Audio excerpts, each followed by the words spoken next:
잠시 눈을 감아보세요. 그리고 당신을 아프게 했던 모든 것이 이제 세상이 줄 수 없는 어떤 것에 의해 만져질 것이라고 상상해보세요. 어쩌면 당신은 이미 모든 것을 시도해봤을지도 모릅니다. 하지만 두려움이 힘을 잃고 믿음이 되살아나기 시작하는 곳이 있습니다. 그곳은 바로 여기, 지금입니다. 바다를 가르시고 쓰러진 자들을 일으키시며 죽은 자에게 생명을 돌려주신 바로 그 하나님이 다시 믿으라고 당신을 부르고 계십니다. 오늘 당신은 단지 메시지를 듣는 것이 아닙니다. 만남을 경험하게 될 것입니다. 그리고 당신이 이 기도를 믿음으로 따라 고백한다면 불가능한 일이 당신 안에서 움직이기 시작할 수 있습니다. 끝까지 머무르세요. 기적은 하나의 단순한 결정으로 시작됩니다. 보기 전에 믿는 것. 당신이 느껴본 가장 깊은 침묵을 상상해 보세요. 귀를 울리는 소리는 없지만 가슴을 조이고 영혼을 잠기게 하고 생각을 마비시키는 그 침묵 말입니다. 어쩌면 지금 당신이 마주하고 있는 침묵이 바로 그런 종류일지도 모릅니다. 겉으론 아니지만 속으론 말이죠.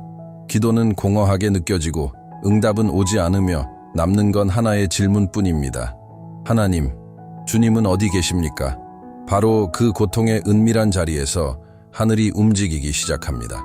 하나님의 침묵은 결코 부재가 아닙니다. 그것은 준비입니다. 그 침묵 속에서 하나님은 당신의 마음속에 뭔가를 심기 위해 공간을 파고 계십니다. 정해진 때에 피어날 무언가를 위해서 말이죠. 하나님은 멀리 계시지 않습니다. 당신이 생각하는 것보다 훨씬 가까이에 계시며 당신이 혼자 싸우는 것을 멈추고 그저 맡기기를 기다리고 계십니다. 지금은 보이지 않을지라도 무언가는 이미 변하고 있습니다. 왜냐하면 침묵 속에서 흐르는 모든 눈물은 하나님께는 분명하게 들리는 외침이기 때문입니다. 그리고 당신의 마음이 지쳐 있다면 기억하세요. 하나님은 당신을 이해하십니다. 당신이 노력하고 있다는 것을 알고 계십니다. 그리고 오늘 바로 그 지친 자리에서 당신을 찾아오십니다. 정죄가 아닌 위로로 말입니다. 치유는 이렇게 시작됩니다. 상처 입었음에도 계속 나아가려는 마음에서 당신은 모든 사람이 앞서 나아가고 승리하고 웃고 있는 것 같은데 나만 멈춰 있는 것 같은 기분을 느껴본 적이 있나요? 아무도 모르는 짐을 지고 같은 자리에 머물러 있는 날들 말이죠. 침묵이 너무 깊어져서 마치 잊혀진 것처럼 느껴질 때도 있습니다. 하지만 오늘 당신의 마음으로 들으세요. 당신은 잊히지 않았습니다. 하늘은 당신의 이름을 알고 있습니다.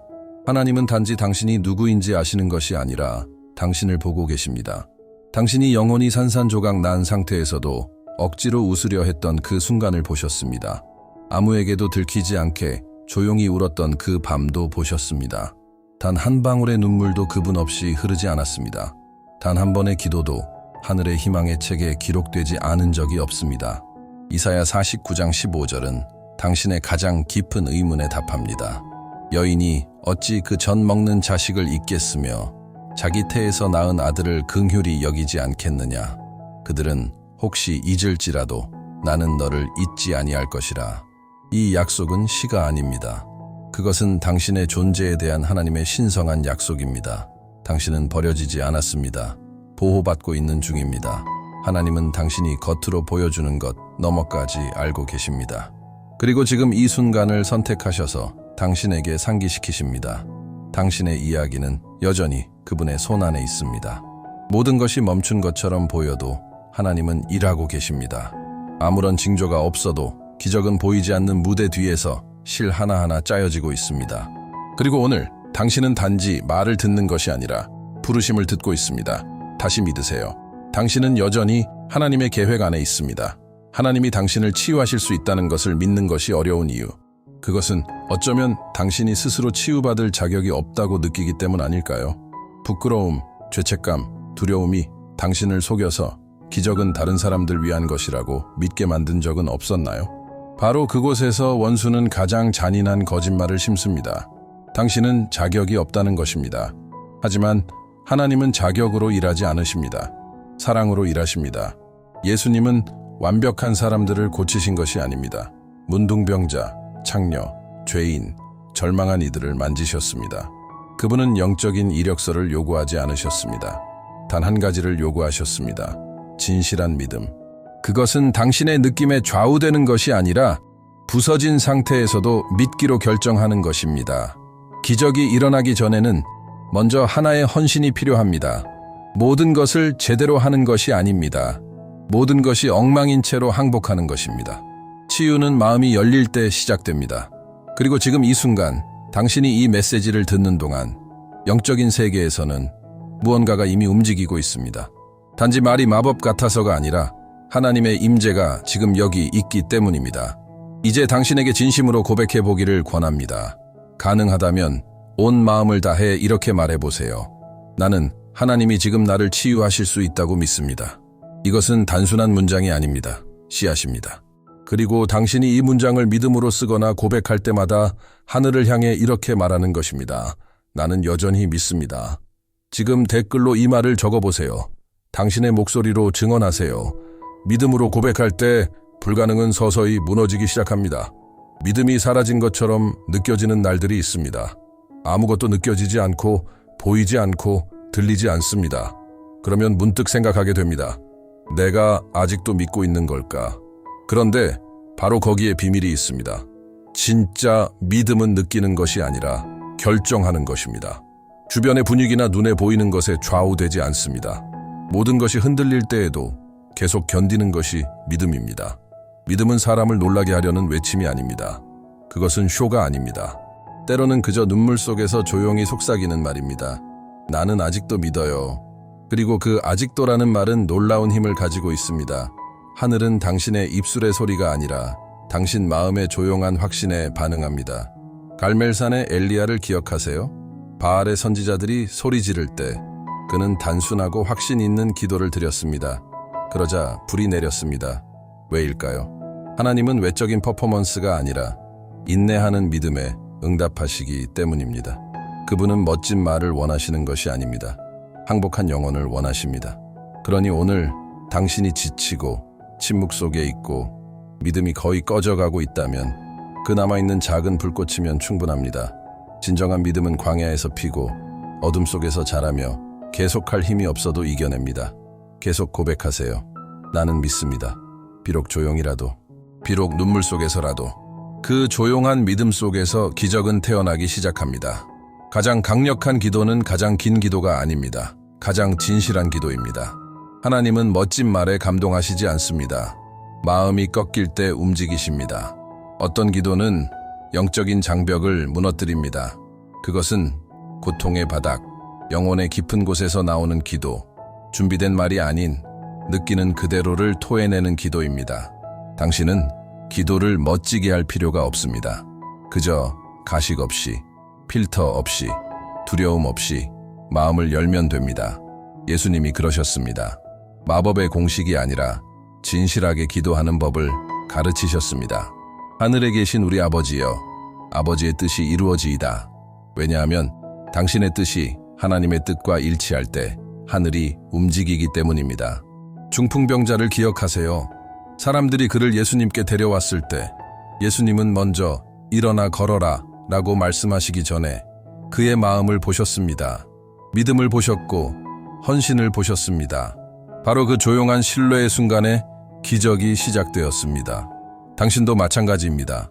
어쩌면 당신은 치유를 구하고 있지만 하나님은 먼저 당신의 내면을 만지기 원하십니다. 왜냐하면 마음이 회복되면 몸이 반응하고 영혼이 숨을 쉬고 모든 것이 다시 제자리를 찾기 시작하기 때문입니다.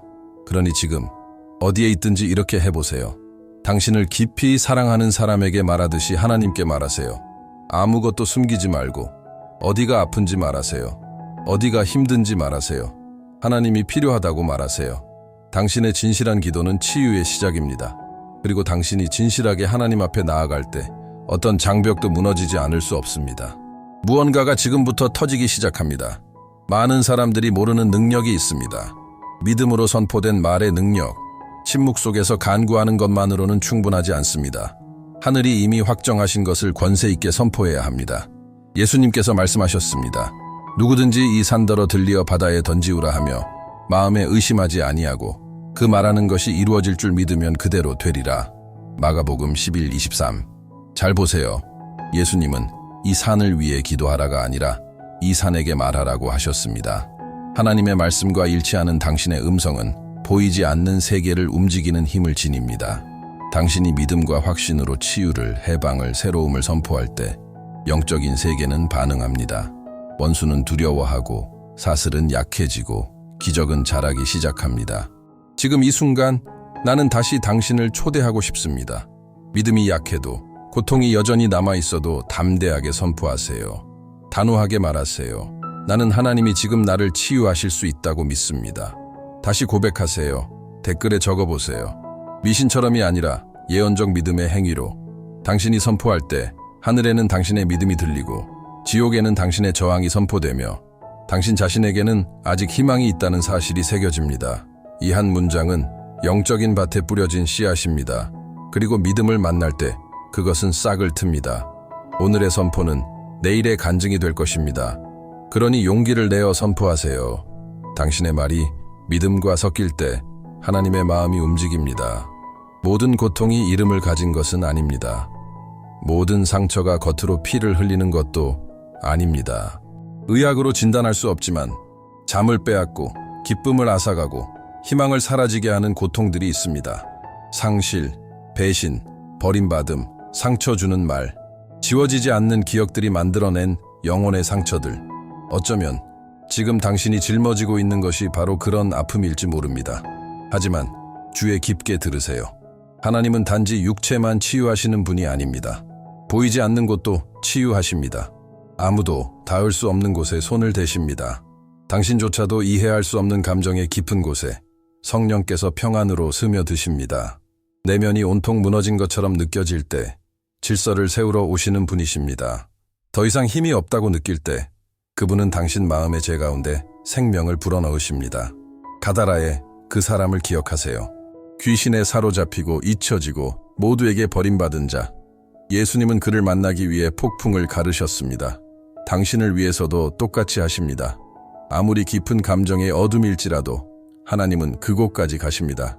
당신의 과거도 내면의 혼돈도 그분을 멈추게 할 수 없습니다. 그분은 들어오셔서 회복을 시작하십니다. 오늘 아무도 모르는 그 상처를 하나님께 드리세요. 숨기지 마세요. 더 이상 그 상처를 방어하지 마세요. 드러내세요. 여전히 아픈 것, 여전히 무거운 것을 주님께 말하세요. 죽은 자도 살리신 그 동일한 능력이 지금 당신의 희망과 용기와 정체성을 다시 일으키고 계십니다. 하나님은 지금 보이지 않는 것을 치유하고 계십니다. 그리고 영혼이 치유될 때 주변의 모든 것이 바뀌기 시작합니다. 당신은 얼마나 자주 너무 커 보이는 문제 앞에서 멈춰 섰나요? 마비되는 상황, 도저히 이길 수 없을 것 같은 싸움, 병일 수도 있고 상실일 수도 있고 모든 희망을 무너뜨린 충격적인 소식일 수도 있습니다. 매일 두려움이 당신을 바라보고 당신이 마주한 거인은 당신의 믿음을 조롱하는 것처럼 보입니다. 그러나 이 진리를 들으세요. 어떤 거인도 당신의 하나님보다 크지 않습니다. 다윗을 기억하세요. 갑옷도 없고 지위도 없고 누구의 지지도 없던 소년. 단지 하나의 돌과 흔들리지 않는 믿음이 있었습니다. 모두가 무적의 괴물을 보았지만 다윗은 주님의 이름을 영화롭게 할 기회를 보았습니다. 그 믿음으로 그는 승리했습니다. 당신에게 인간적인 힘이나 완벽한 해결책은 필요하지 않습니다. 외모를 넘어보는 믿음이 필요합니다. 이렇게 말할 수 있는 믿음. 주님은 나와 함께 하십니다. 나는 두려워하지 않습니다. 위를 바라볼 때 거인들은 작아집니다. 그들은 여전히 거기 있지만 당신을 마비시키는 힘은 잃습니다. 지금 이 말씀이 당신 안에 무언가를 깨우고 있다면 거인을 마주하고 있는 누군가에게도 이 진리를 전해보세요. 믿음의 통로가 될 때 당신의 믿음도 강해집니다. 기억하세요. 다윗은 거인에게서 도망치지 않았습니다. 그는 거인을 향해 달려갔습니다. 그리고 그가 이긴 이유는 강해서가 아니라 신뢰했기 때문입니다. 당신도 마찬가지입니다. 싸움은 크지만 당신의 하나님은 더 크십니다. 그리고 그분은 이미 당신 앞서 나아가고 계십니다. 기다림은 아픕니다. 아무도 모르게 믿음을 시험합니다.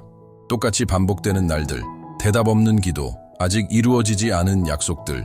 당신은 하늘을 바라보며 묻습니다. 주님, 왜 이렇게 오래 걸리나요?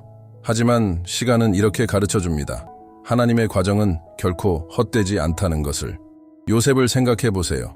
형제들에게 배신당하고 종으로 팔리고 부당하게 감옥에 갇히고 여러 해 동안 모든 상황은 마치 하나님이 그를 잊으신 듯 보였습니다. 그러나 모든 겉보기의 패배 속에서 하나님은 왕좌로 가는 길을 준비하고 계셨습니다. 모든 눈물은 준비였습니다. 모든 침묵은 교훈이었고 모든 닫힌 문은 감춰진 인도함이었습니다. 왜냐하면 기적이 나타나기 전에 그것을 감당할 수 있는 마음을 하나님은 먼저 준비시키십니다. 어쩌면 당신도 지금 그런 여정에 있을지 모릅니다. 과정의 한가운데 꿈과 성취 사이에서. 하지만 하늘은 늦지 않았습니다. 당신의 믿음이 자라날 완벽한 때에 있습니다. 하나님은 당신에게 단지 복을 주고 끝내는 것이 아니라 그것을 살아내고 지켜낼 수 있는 사람으로 만들기를 원하십니다. 과정 속에서 절망하지 마세요. 그곳이 바로 기적의 태입니다. 기다리는 동안 하나님은 당신의 시야를 바꾸시고 영혼을 강하게 하시며 당신의 영을 신뢰로 훈련시키고 계십니다. 하나님의 것은 결코 일찍 도착하지 않습니다. 완벽한 순간에 도착합니다. 그러니 인내하세요. 지연은 거절이 아닙니다. 그것은 형성입니다. 기적이 도착하는 그날 당신은 알게 될 것입니다. 이 모든 과정을 거쳐야 준비될 수 있었다는 것을. 지금까지 당신을 지탱해온 것이 무엇인지 생각해 본 적 있나요? 그것은 빠른 응답도 쉬운 날들도 아니었습니다. 아무도 모르게 조용하고 끊임없이 흐르던 하나님의 은혜였습니다. 세상이 당신을 쓰러뜨릴 때 당신을 일으킨 것도 그 은혜였습니다. 당신의 영혼이 지쳐 있을 때 소망을 속삭여준 것도 바로 그 은혜였습니다. 어쩌면 당신은 지금도 아픔을 느끼기에 스스로를 약하다고 생각할지도 모릅니다. 그러나 진짜 강함은 약함이 없는 것이 아닙니다. 상처 입은 채로도 계속 나아가려는 결정입니다. 당신이 지금 이 자리에 서 있는 건 우연이 아닙니다.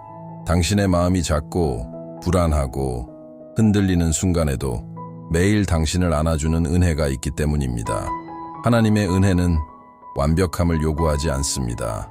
오히려 당신이 그분 없이는 안 된다고 고백할 때 가장 강하게 나타납니다. 내 은혜가 내게 족하다. 하나님이 말씀하셨습니다. 이 말은 곧 모든 것을 이해하지 못해도 해결이 보이지 않아도 당신은 쉴 수 있다는 뜻입니다. 지금까지 이끌어온 그 은혜가 기적이 나타나는 그 자리까지 인도하실 것입니다. 오늘 당신이 벼랑 끝에 선 것처럼 느낀다면 그 끈은 믿음이라 불립니다. 믿음은 작아도 여전히 산을 옮깁니다. 얼마나 느끼느냐가 아니라 얼마나 신뢰하느냐에 달려 있습니다. 계속 걸어가세요. 모든 것이 괜찮아서가 아니라 그 은혜가 당신의 발걸음을 이끌고 있으니까요. 당신은 이기고 있습니다. 단지 포기하지 않고 있는 것만으로도 당신은 이기고 있는 중입니다. 오늘 당신을 붙잡는 그 은혜는 내일 당신을 더 큰 힘으로 일으킬 것입니다. 모든 것이 내면에서 잠든 것처럼 느껴지는 순간들이 있습니다. 잊혀진 꿈들, 바닥난 힘, 침묵 속의 희망. 당신은 숨쉬고 있지만 살고 있지 않은 것 같고 걸어가고 있지만 나아가지 않는 느낌입니다. 어쩌면 당신 안에 무언가는 오래전에 죽었을지도 모릅니다. 그러나 오늘 예수님께서 당신의 영적인 방에 들어오십니다. 야이로의 집에 들어가셨던 것처럼. 그리고 권위 있게 말씀하십니다. 일어나라. 그분은 당신에게 힘이 있냐고 묻지 않으십니다. 모든 것이 해결되었는지 기다리지도 않으십니다. 그저 죽음이 있었던 곳에 생명을 명령하십니다. 왜냐하면 그분이 말씀하실 때 묻혀 있었던 것도 반응하기 때문입니다. 그분은 아무도 보지 못하는 것을 보십니다. 당신조차도 믿지 못하게 된 부분까지 알고 계십니다. 어쩌면 죽은 것은 당신의 믿음일 수도 있고 기쁨일 수도 있고 다시 시작하고 싶은 마음일 수도 있습니다. 그러나 지금 이 순간 하늘은 당신 존재의 그 잊혀진 부분을 만지고 계십니다. 과거를 되살리기 위함이 아니라 새로운 장을 쓰기 위함입니다. 예수님의 손길은 단순히 회복시키는 것이 아닙니다. 의미를 다시 부여하십니다. 눈물을 간증으로, 폐허를 새 출발로, 지침을 새 힘으로 바꾸십니다. 지금 상징적인 행동을 해보세요. 가슴에 혹은 당신의 아픈 부위에 손을 얹고 진실한 믿음으로 이렇게 선포하세요. 주님, 나는 주님의 치유를 받습니다. 이것은 의식이 아닙니다. 항복의 행위입니다. 당신이 이 말을 고백할 때 하늘이 기울어집니다. 그리고 죽은 것 같았던 모든 것이 다시 움직이기 시작합니다. 예수님께서 일어나라고 말씀하실 때 죽음조차도 저항할 수 없습니다. 하나님이 당신 안에서 이루시려는 기적은 당신 안에서 끝나지 않습니다. 그것은 더 큰 일의 시작입니다. 왜냐하면 하나님이 치유하시고 자유케 하시고 회복시키실 때 다른 사람들의 삶 속에서 피어날 씨앗을 심고 계시기 때문입니다. 고통과 극복으로 새겨진 당신의 이야기는 아직 어둠 속에 있는 사람들을 위한 치유의 도구가 될 것입니다. 어쩌면 당신은 아직 줄 것이 없다고 느낄지도 모릅니다. 아직 과정의 한가운데 있다고. 하지만 바로 그 여정 속에서 하나님은 당신의 목소리를 사용하기 시작하십니다. 지금 당신이 느끼고 있는 것, 다시 살아난 믿음, 다시 뛰기 시작한 희망, 그것들은 나누기 위한 것입니다. 누군가는 지금 하나님이 당신 안에서 하고 계신 일을 들어야 합니다. 그러므로 오늘 느낀 것을 마음속에만 간직하지 마세요. 댓글로 표현하세요.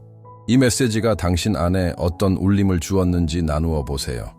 하나님이 당신의 마음에 어떤 말씀을 주셨는지 말해보세요. 아직 시작일 뿐일지라도 그것은 이미 하나의 간증입니다. 당신이 선포할 때 다른 사람들에게 힘이 되고 당신 자신도 다시 강해집니다. 그리고 이 말씀이 당신에게 닿았다면 그냥 떠나지 마세요. 이 채널의 구독을 눌러주세요. 단지 버튼을 누르는 행위가 아니라 이렇게 말하는 마음으로 나는 믿음으로 걷고 싶습니다. 나는 날마다 하나님의 초자연을 살아가고 싶습니다. 우리는 단순히 시청자를 모으는 것이 아닙니다. 함께 기도하고 믿고 자라나는 믿음의 가족을 이루고 있습니다. 당신은 그 일부입니다. 당신의 삶은 빛이 될 것입니다. 당신의 간증은 다른 이들을 구할 것입니다. 그리고 하나님이 당신 안에서 시작하신 그 선한 일은 반드시 완성하실 것입니다. 지금까지 당신을 지탱해온 것이 무엇인지 생각해 본 적이 있나요? 그것은 빠른 응답도 쉬운 날들도 아니었습니다. 아무도 모르게 조용하고 꾸준히 흘렀던 하나님의 은혜였습니다. 세상이 당신을 쓰러뜨릴 때 당신을 일으킨 것도 그 은혜였습니다. 당신의 영혼이 지쳐 있을 때 소망을 속삭여준 것도 바로 그 은혜였습니다. 어쩌면 당신은 지금도 아픔을 느끼기에 스스로를 약하다고 생각할지도 모릅니다. 그러나 진짜 강함은 약함이 없는 것이 아닙니다. 상처 입은 채로